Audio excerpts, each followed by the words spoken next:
Mike Ganter along with Frank Ziccarelli. Win number 53 in the books tonight, Frank. Really an easy one over an Indiana team that you would think would have been more desperate than they were. Yeah, it was almost too easy, Mike. I'm not sure whether the boys from Indiana spent too much downtown in Toronto, and I'm sure some of the bars have been duly compensated. The Raptors sure were. I mean, it was seriously, it was terrible. Just look at the numbers.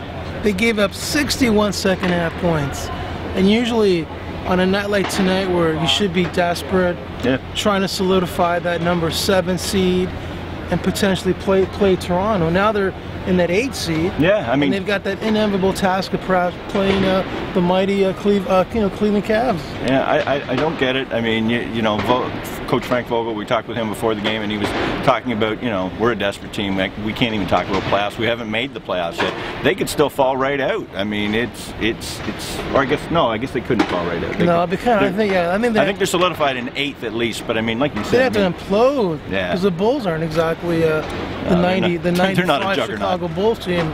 No. I mean, good night for the kids. I mean, Norman Powell, DeLon Wright. I mean, Norman goes off with a career high 27, and DeLon 19.2.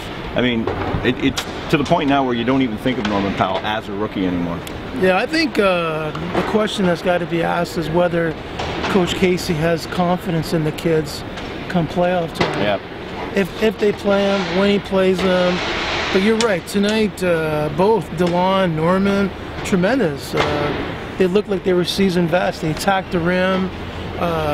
Norman had 3 turnovers in the first half. Second half, 0. Yeah. I'm just curious to see what Dwayne does. Yeah, I think that decision is going to kind of get made for him one way or the other. I mean, it's going to come down to Carroll. I mean, how many can he get it ramped up enough that he can give him 15, 20 minutes a game? And if he can't, then really you're pretty much forced to go to Norman. And then, like I said, I'm not sure that's a bad thing, because he's taken on all the challenges. He's come back. He's scoring. He's defending. He knows he's got to be the defender first. I mean, he's never going to get that messed up because Casey won't let him.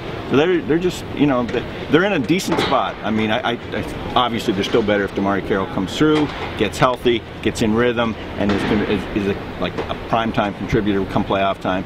But Norman Powell's a nice sort of second unit to have there. Yeah, it was a quite impressive night. And Corey Joseph, yes, looked like Hannibal Lecter with that mask. He played very well, actually. Yeah, that was courtesy of Jonas Valanciunas. Apparently, he hit him with the wrist. I thought it was an elbow when we were in Atlanta on Wednesday night, but he caught him with his wrist as he was falling back, and there's a small fracture in his nose. So Corey's going to be wearing that mask for a little while.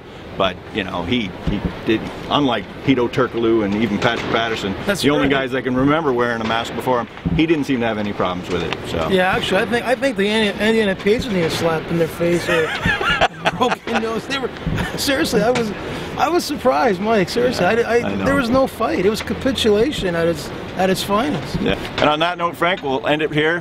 For Frank Ziccarelli, I'm Mike Ganter for Post Media at the ACC.